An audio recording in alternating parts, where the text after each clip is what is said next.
موږ مبارزه کوو انشاءالله.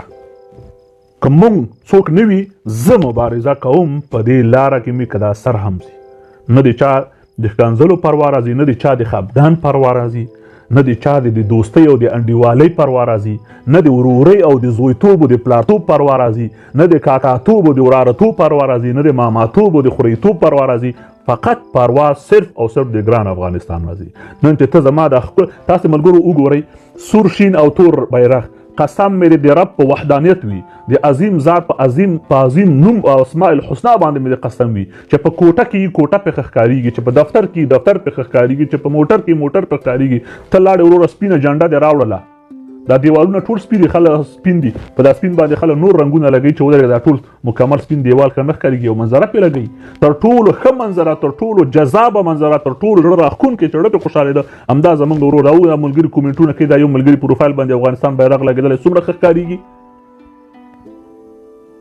تاسو راواخیسته زموږ بیرغونه په چل ول سپرېګانې پې باندې شیندئ. د افغانستان دغه بیرغ له یو طرف نه خلکو ته وایي چې موږ بیرغ سره مشکلات نه لرو، له بلې خوا ورباندې سپرېګانې سپین رنګونه ورباندې شیندئ. نن لګیا وي ټول بیرغونه هم راغونډول، بل بیرغ دا خلک نه مني. که په افغانستان کې په زوره خلک ومني، ته نشي کولی په بهر هیوادونو کې په افغانانو دا بیرغ په سیاسي نمایندګیو کې پورته کړي، ته نشي کولی په قونسلګریو په سفارتونو کې پورته کړي. ستا پلار هم طالبه نشي کولی. عمومي عفوه دې موږ ته وکړه. اوس زه د طالبانو زناورانو ته وایم یو سړی چا په واده کې نه پرېښود، واده وي زه د ناوې څنګ ته کښېنم. موږ دوی ته زړه ډک ته وروره د دوی موږ وطن یې تباه کړ، 200 کاله زموږ هېواد شاته وغورځوو، لا احسان هم دوی په موږ کوي چې وروره عمومي عفوه. څه عمومي عفوه؟ موږ خو د یو طالب کور ته نه یو ورغلي چې د طالب له کور هم نفر راویستلي په سر سره ویشتلي. تاسو وایئ چې شپې د خلکو کورونه ته تلئ او خلک هم راویسته او په شهادت هم رساوه. تاسو وایئ چې زموږ پلونه وران کړه، تاسو وایئ چې زموږ سړکونه وران کړه، تاسو وایئ چې زموږ ښوونځیان مو وسوځول، تاسو وایئ چې زموږ کلینیکونه وران کړه، تاسو وایئ چې زموږ روغتونونو باندې ورغلي، زموږ د خویندو میندو هلته بې عزتي وکړه. تاسو وایئ چې په دې هېواد کوم وحشت راوسته، تاسو وایئ چې هره ورځ په لسهاو انفجارات هم کول، تاسو وایئ چې هره ورځ مو په سلهاو افغانان په شهادت باندې رسوه. تاسو قاتلان وایئ، تاسو فاجران وایئ، تاسو وطن فروش وایئ، تاسو جاسوسان وایئ، تاسو د پاکستان دپاره کار کوو. نن په ځای د دې چې تاسو راشئ د ولس نه بښنه وغواړئ، تاسو وروره احسان کوئ چې ټول ولس مو بښلی ده، ټول مو بښلي یاست. ولس خو مظلوم ده، ولس خو بیچاره ده، ولس خو فقیر ده، ولس خو ملنګ ده، ولس خو ډوډۍ نه لري. نن د طالب په مخ باندې توف لعنت چې دی راجګېږي وایي چې موږ تاسو ټول بښلي یاستئ، په ځای د دې چې ووایي چې وروره موږ ته بخشش وکړه او د ولس نه بخښنه وغواړي چې دا 20 کاله مو کومه تباهي او بربادي کړې، په 20 کاله مو په لکونو افغانان په شهادت باندې رسولي دي او په میلیونونو یتیمان بچیان مو یتیمان کړي دي او میندې مو بورې کړي دي. او زموږ افغانستان مو د تعلیم او د تحصیل او د زده کړې او د اقتصاد په هر ډګر کې شاته را پرېښوده، شاته که د نړیوالو نه څومره ضربه مو افغانستان ته ورسوه. دا اوس د افغانستان مامورینو ته معاش تنخوا نسي ورکولی، خپل رینجرو ته د تیلو پیسې نه لرئ، شپې له خوانځئ خلک له کورونو راباسئ، په شهادت باندې رسوئ. د یو طرف نه چیغې وهي چې وروره افغان شموله حکومت جوړو، له بل طرف نه مو وزیران مقرر کیږي، والیان مو مقرر کیږي، چوکیګان مو مقرر کیږي. نو دا ټول خیانتونه جنایت تاسو کړي، تاسو د ولس نه باید بښنه وغواړئ، په سجده باندې پرېوځئ او چیغه وکړئ ولس ته چې ولس ته موږ بښنه غواړو. نو اوس نه د ولس نه بښنه غواړئ، لا وروره احسان کوئ چې ولس مو وبښه. د ولس څه جرم کړی؟ د ولس بیچاره څه کړي دي؟ کوم نفر تللی د طالب له کور نه، ستا کور خو په پنجاب کې ده، ستا کور خو په کوزي پښتونخوا کې ده، ستا کور خو په پېښور په کوټه کې ده، د تا کور ته کوم ورور د ملي اردو عسکر یا پولیس ورغلی تېر راویستلی؟ ښه ښکاره به در باندې پیدا چې دغه کور دغه طالب ده، بیا به یې غږ درته ځکه نه کوو چې یاره ورکه دلته یو تشدد جوړ نه شي، یو تشنج جوړ نه شي، یو ناورین رامنځته نه سي. بار بار هم دغه حماسي ونیو بیا یې خوشې کړم، دغه حماسي ونیو بیا یې را خوشې کړم. په همغه وخت کې موږ د حکومت د غوښتنه کوو چې په دا کونه سوټي ورومنډي مردارې کوي، ملګرو دا ویډیو شیر کړئ. خو زموږ د هغه وخت حکومت ته خدای د دوی غرب کو تباہ او برباد کړي، ډېر بې ننګ او بې غیرته کسان په راز کې وو، هغه کسان چې په ډېره اسانۍ سره مردارېدل. نن هغه خلک زموږ تاسو په سر باندې اقتدار کوي، وروره موږ ته وایي چې عمومي بښلی، عمومي عفوه مو درته اعلان کړی، قتل دوی کړی، جاسوسي دوی کړی، وژنې دوی کړي، د وطن تباهي او بربادي دوی کړي، سړکونه او پلونه او کلینیکونه دا هر څه دوی وروره له منځه وړي، د افغانستان تجهیزات پاکستان ته دوی اړوي. په شرمېږي هم نو د افغانستان وسلې واړولې، ټانګونه یې واړول، رینجر یې واړولې. ستا رینجر په اسلام آباد کې ګرځي، په کوټه کې ګرځي، په کراچۍ کې ګرځي، زه په جرمني کې ناست یم، زه پرې خبرېږم، ته په همغه جي کې ناست یې، ته خدای ته پرې نه خبرېږې. که ایمان لري، وجدان لري، غیرت لري چې نن یې مخه نیسې بیا به کله مخه نیسې؟ نن پاکستانی پنجابی راځي ستا په دفتر کې کینی، مکمل د افغانستان ټول ډیټا دا پورته کوي هلته وروره وړي. نن د دوی د کمپیوټر ماهرین او د کمپیوټر انجینران راځي او په افغانستان په مهمو ځایونو ته ځانونه وخت رسوي. لکه هغه 15 کاله مخکې چې لاړه ولې ځان د یونایټډ نیشن دفتر ته ورسوه، ډاکټر نجیب راوویسته په شهادت یې ورسوه. دا ځل چې راغله اول هغه دفترونو ته دوی مخکې نه پروګرام کړي وو.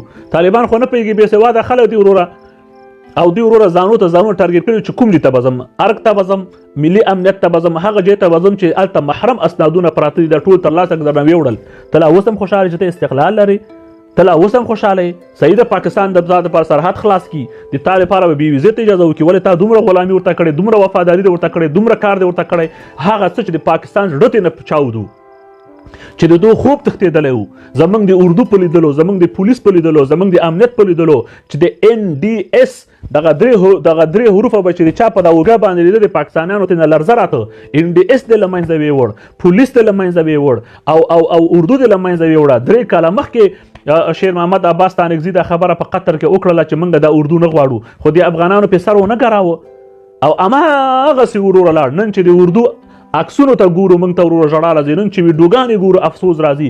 یو وخت کې مو اردو نه درلوده، بیرغ مو نه درلوده، نام او نشان مو درلوده، سفارت او قونسلګریانې مو درلودلې. خدای تعالی ټول موږ ته راکړه، ټول منظم سو، ټول مجهز سو، ټول حرکت وکړه. تاسو بیا هر څه د خاورو سره خاورې کړه، هر څه لاړل.